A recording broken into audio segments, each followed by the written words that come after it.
Donc, bonjour, je m'appelle Bénédicte, je suis ergothérapeute et équithérapeute depuis donc 1 an.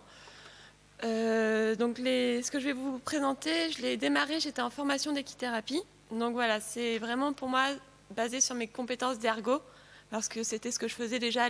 En fait, je travaillais à l'EHPAD et du coup, le projet a émergé.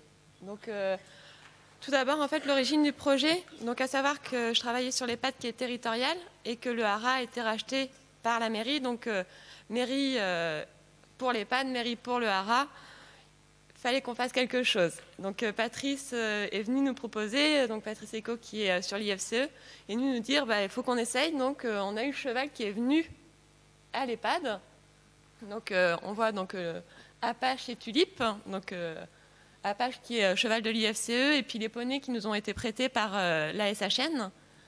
Donc voilà, on a pu démarrer, on a découvert le contact avec le cheval et le cheval est venu au sein de l'EHPAD. Parce qu'à savoir que sur notre EHPAD, on a une problématique, c'est que nos personnes ne veulent pas sortir de l'EHPAD.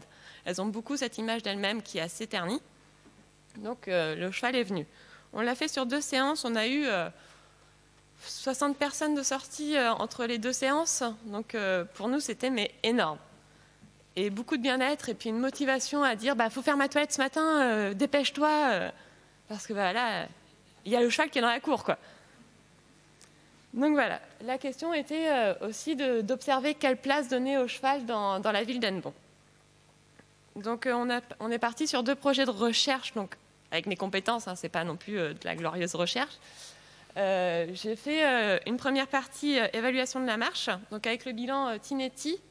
Donc à savoir que toutes les personnes que je suis qui ont fait ça, je les suivais en atelier marche, atelier équilibre sur l'EHPAD. Donc c'est un bilan que je connais un peu par cœur. Et donc je l'avais coté avec elle. Donc là on voit donc une de mes patientes avec son poney et puis elle a reproduit la marche, mais elle à côté du poney. Donc j'ai fait une cotation avant, pendant la séance. À chaque séance, donc on n'en a eu que 2 sur cet atelier-là, pour des raisons météo, maladie, motivation aussi, il faut le dire. Et après, j'ai recoté après les séances. Donc sur mon parcours de marche, ça comprend donc un petit obstacle à enjamber, un slalom, et j'avais posé une couverture au sol, donc à marcher sur la couverture, donc terrain varié. Donc oui, c'est ça. On voit donc à peu près première partie donc sur l'équilibre statique. Donc l'équilibre, simplement être debout. Donc j'ai recoté, donc c'est être debout juste après s'être levé, faire le tour de soi-même. Donc c'est un score sur 16. Donc on voit qu'avant la séance, ils ont tous des scores entre 3 et 8, ce qui est vraiment pas fameux. Et qu'on voit pendant la première séance, avec l'aspect motivationnel, ils ont tous eu des super résultats qui ont explosé entre 7 et 12. Sur la deuxième séance, c'est moins flagrant. Donc, il y a une des personnes qui était déjà elle-même pas bien quand on l'a emmenée. Le matin même, on nous a dit « Oh, pas top, ce matin, difficile de la lever ». Voilà, c'est le problème de la pathologie âgée. Donc là, j'ai oublié de vous préciser, je suis qu'avec un public de maladie d'Alzheimer ou de dégénérescence neurodégénérative, voilà, de type parkinsonien. Et donc voilà, il y a des aléas de la pathologie. Et donc sur ces 2 séances, on voit quand même qu'il y a des augmentations sur l'équilibre statique. Et par contre, au retour à l'EHPAD, il n'y a pas vraiment un maintien en continu sur seulement 2 séances. Donc après, l'équilibre à la marche, donc l'équilibre dynamique. Donc j'ai regardé le déroulement du pas. Donc est-ce qu'il y a un pas qui va plus loin que l'autre? Est-ce que les talons sont collés? C'est plein de petites observations que j'ai pu mener donc pendant. Donc je les ai vues avant. Donc là, c'est pareil, on voit cette observation où ça a monté à la première séance. C'était pas mal non plus à la deuxième séance. Et puis retour à l'EHPAD et il n'y a pas de continuité, il n'y a pas de maintien, il n'y a pas de suivi. Donc on retrouve des séances qui ne sont pas fantastiques. Et puis on a juste cette même personne qui ce jour-là n'était pas en forme. Donc ce qui fait sur un total, j'ai mes 4 patientes qui ont, 3 sur les 4 qui ont cette superbe séance de rééducation individuelle, mais qui finalement le bénéfice n'est pas continu. Et j'ai juste une personne qui en fait, j'ai fait le premier test avec elle, elle était OK pour venir, et puis quand elle est arrivée au hara, Ça s'est pas du tout bien passé. On a dû faire demi-tour. Donc l'animatrice qui venait avec moi a dû ramener cette personne parce que panique à bord, il faisait froid. On était dans un contexte qu'elle n'avait pas l'habitude et elle a cru qu'on allait la tuer. Et voilà, c'était pas possible. Donc voilà. Donc à conclure que c'est vraiment un moment pour les personnes. Ça a été un moment quand même de plaisir pour le résident. Ça a été des séances de rééducation individuelle vraiment où pour elle, c'était que du bénéfice, un temps d'écoute et un temps d'expression pour ces 4 personnes qui ont pu profiter. Donc à savoir quand même que j'ai une de mes dames qui est venue et qui a en fait tellement mal repéré dans le temps, elle dit « Ah oui, moi je suis déjà venue !» « Ah mais l'année dernière, c'était la semaine dernière. » Mais en fait, le temps passe tellement lentement en EHPAD que rien que venir nous voir, et venir sortir de l'EHPAD, c'était déjà génial. Après, en limite, c'est le nombre personnel soignant et équestre, parce que là, j'ai eu la chance d'avoir le personnel de l'IFCE, donc Patrice et puis Jean-Pierre qui étaient là pour nous accompagner. Et donc, on voit que, voilà, on est forcément 2, même 3 suivant les personnes. Je tiens soit le bassin, soit le haut du torse, suivant les problématiques, et Patrice s'occupe du poney. Donc après, voilà, c'est le nombre de séances qui est limité aussi. Et puis, faut prendre en compte aussi l'espérance de vie de la population avec laquelle je travaille qui n'est pas éternelle. Donc, les capacités physiques et cognitives qui sont quand même avec un déclin à terme. Donc, la deuxième chose qu'on a souhaité observer, parce qu'on avait plein de choses à regarder et qu'il a fallu faire des choix, donc c'était l'analyse des amplitudes articulaires. Donc là, je suis vraiment sur du pansage ou de la caresse. Donc avec le bel Apache que on a mis dans la douche à l'IFCE pour sécuriser mes patients, pour qu'ils puissent tourner autour et se mettre debout avec la barre de douche. Donc voilà, on a vraiment pris le temps pour chacun leur tour approcher le cheval. Donc aussi avec un objectif de verticalisation. Donc c'est pas le même groupe. Là, je suis pas vraiment avec. C'est pas forcément des personnes marchantes. Je suis des fois avec des personnes où seulement l'objectif de se mettre debout, d'aller caresser le cheval, d'avoir le bras qui se lève, parce que à l'EHPAD, on me brosse les cheveux, on me donne à manger. Pourquoi faire l'effort? Donc voilà. Et donc j'ai pris les mesures au niveau des amplitudes articulaires. Donc j'ai un peu biaisé parce que normalement j'aurais souhaité mesurer juste comme ça, et puis des fois avec l'arthrose, j'ai biaisé un petit peu. C'est pas tout à fait la mesure exacte comme je le souhaiterais, mais c'est déjà pas mal. On a le mérite d'avoir essayé. Donc voilà. Donc les résultats qu'on peut voir, je vais passer juste après. Donc les bénéfices. Donc la première séance, c'est pareil. On voit que je pense qu'il y a beaucoup de motivation, le fait de sortir du contexte. Sur la première séance, j'ai pour Madame 2 surtout, ça a été génial. Là, le bras d'un seul coup, il s'est levé.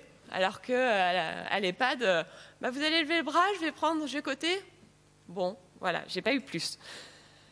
Après, on voit qu'il y a l'aspect motivation. Ouais, j'ai vu les chevaux la semaine dernière. Encore, oh, c'était bien, mais pas plus, quoi. Donc, j'ai eu ma première absente qui préférait aller chez le coiffeur qu'aller voir les chevaux. Donc, après, j'en ai eu 2 j'ai eu les 3 autres qui sont quand même venus. Et donc là, pareil, des résultats qui sont toujours plus positifs que ceux que je pouvais avoir sur l'EHPAD. Et 3e séance, là aussi, donc j'ai toujours cette même personne qui, elle, est atteinte de sclérose en plaques, qui est quand même en posture assez lourde, qui, elle, était toujours ravie de sortir parce que finalement, j'étais sa seule sortie, j'étais sa seule, qui prenait le temps de... C'est pas, voilà, elle est compliquée à sortir parce qu'au niveau alimentation, elle ne peut pas aller au restaurant, parce que il y a plein de choses. Donc, toujours contente de venir au hara. Les 2 autres étaient absentes par choix, je ne force personne à venir. Et puis j'ai quand même eu un retour à domicile. Et donc je ne me voyais pas aller juste avec un patient au hara et ne pas faire profiter d'autres personnes. Donc j'ai coté rapidement mes autres patients et puis j'ai dit qui veut venir. Et donc j'ai pareil des scores qui sont quand même hyper intéressants. Donc là c'est pareil, ça fait l'équivalent d'une première séance pour ces 3 autres personnes. Et on voit que les résultats sont là aussi beaucoup qui plus de meilleure qualité. Et donc, retour à domicile, donc les limites, donc l'absentéisme dont je vous ai parlé tout à l'heure, parce que la personne âgée finalement n'a pas accroché parce que c'est bien, je profite de l'instant présent. Mais la répétitivité, c'est oui, caresser le poney, ok, bah on l'a fait la semaine dernière, j'ai d'autres choses à faire. Et donc il y a aussi donc, le retour à domicile à l'EHPAD, où on voit que une fois retourné, on retourne dans le train-train quotidien, et puis l'aide-soignante qui préfère faire à la place, même si j'ai des super aides-soignantes, dans le rythme du quotidien, allez, on va passer un coup de brosse dans les cheveux, et puis plutôt que lever le bras pour se brosser les cheveux. Donc voilà les limites que j'ai pu observer. Hop.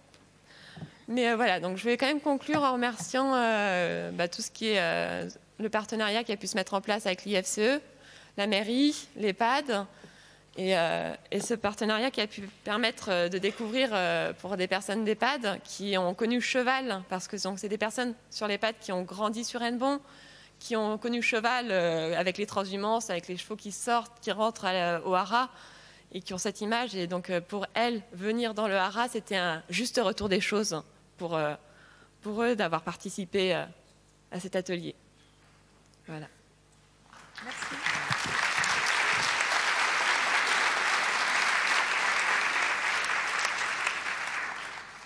Merci beaucoup. Y a-t-il des questions? Ah, madame. Oui, bonjour. Au début de votre présentation, vous avez dit que certaines personnes ne pouvaient pas sortir de l'EHPAD. C'est plutôt qu'ils ne veulent pas sortir de l'EHPAD. C'est surtout une image d'elles-mêmes souvent, qui est en fait une image tellement dégradée de leurs conditions physiques, conditions psychiques, cognitives. Le fait d'avoir perdu des capacités et de sortir dans une ville où elles ont grandi, où on va les reconnaître, parce que si elles sortent au marché, ça va être « Ah, Madame Machin !» Ah, t'as vu dans quel état elle est, dis donc. Et justement, vous ne croyez pas que ça serait utile pour ces personnes-là, quand même, des séances de médiation ou d'équithérapie? Si. Alors, je me permets, parce que j'accueille depuis maintenant 1 an, je travaille avec l'EHPAD d'Élian, et j'accueille des résidents de l'EHPAD. Et c'est des personnes en fauteuil, c'est des personnes qui ont le trouble du comportement, et c'est vraiment quelque chose pour eux de très important. Alors c'est vrai que c'est initié par une psychologue et travaillé de façon régulière sur l'EHPAD. Après, nous, là, sur ce qu'on a coté, c'était vraiment sur ce que je pouvais faire et observer rapidement, physiquement. C'était plus simple à coter. Après, faut quand même reconnaître qu'on fait des choses qui sont pas mal, c'est-à-dire que la calèche vient chercher les résidents à l'EHPAD, donc il y a une calèche adaptée, et ça permet quand même d'encourager une certaine sortie, avec un regard qui est différent, parce qu'en fait, ils sont dans la calèche, ils sont mieux placés, et ils font le tour de la ville, et on ne voit pas le fauteuil dans la calèche. Oui, voilà, je crois que ça, c'est très important, effectivement, pour la valorisation des résidents. Oui. Merci.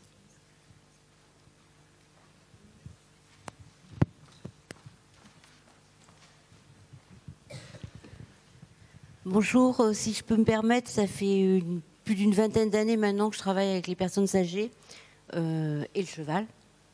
Et ce qui compte beaucoup dans leur motivation, c'est aussi la préparation des séances en amont et la reprise des séances après. Et il y a tout un travail qui n'est pas en lien direct avec le cheval, c'est-à-dire que le cheval n'est pas forcément présent, mais où on travaille sur la connaissance qu'ils ont eue du cheval. La population qu'on a en EHPAD actuellement, ils ont tous connu le cheval, d'une façon ou d'une autre, soit dans le transport, soit dans le travail de la ferme, soit pendant la guerre pour certains. Et évidemment, la question va se poser quand on aura une population qui n'aura pas connu le cheval. Mais actuellement, on a encore cette population-là. Et il y a un gros travail à faire avec les gens qui souffrent de démence, que ce soit Alzheimer ou autre, qui ont vraiment un rapport au cheval très particulier et qui font un travail de partage avec ceux qui n'ont pas connu le cheval. Et c'est une manière de les valoriser aussi de façon considérable, parce qu'ils vont montrer ce qu'ils savent faire à d'autres, ils vont raconter leur expérience à d'autres, et on travaille sur des ateliers d'écriture, de dessin, de parole, enfin, autour du cheval. Pas forcément qu'en présence du cheval, mais ça leur sert de motivation énorme pour les séances suivantes, parce qu'ils attendent de pouvoir partager leur expérience avec les autres. Et les autres, ça peut être, pendant les Jeux équestres mondiaux, il y a eu un travail formidable de partage d'expérience entre générations. Après, là, moi, je mettrais un petit bémol. C'est sûr, beaucoup ont connu le cheval, mais ils ont connu un cheval de travail et un cheval, du coup... Moi, j'ai beaucoup dans mes résidents qui avaient des mauvaises histoires avec le cheval. Et du coup... Ouais. Mais souvent, c'est ancré, en fait. J'ai des personnes qui étaient vraiment dans cette angoisse d'approcher le cheval. Et on a eu un travail, donc quand le cheval est venu dans l'EHPAD, parce que c'est des personnes à qui je n'ai pas encouragé, justement, où on a eu un travail sur le fait que le cheval, ici, on avait des chevaux qui étaient apaisés, qu'on n'était pas sur des jeunes fous qui allaient...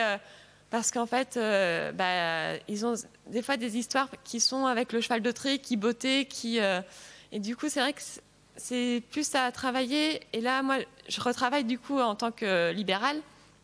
Et j'ai aussi de la personne âgée souffrant de démence. Et là, par contre, je fais de la mise à cheval. Et c'est vrai que j'ai cette option de travailler plus sur ce travail vraiment de relaxation, d'apaisement, le sensoriel, que je n'ai pas pu proposer dans ce contexte-là. Mais c'est d'autres choses à travailler qui sont... de toute façon, c'est un public où il y a plein de choses à offrir. Et déjà, rien que d'offrir le bonheur et le bien-être, c'est déjà super. Ok, merci beaucoup.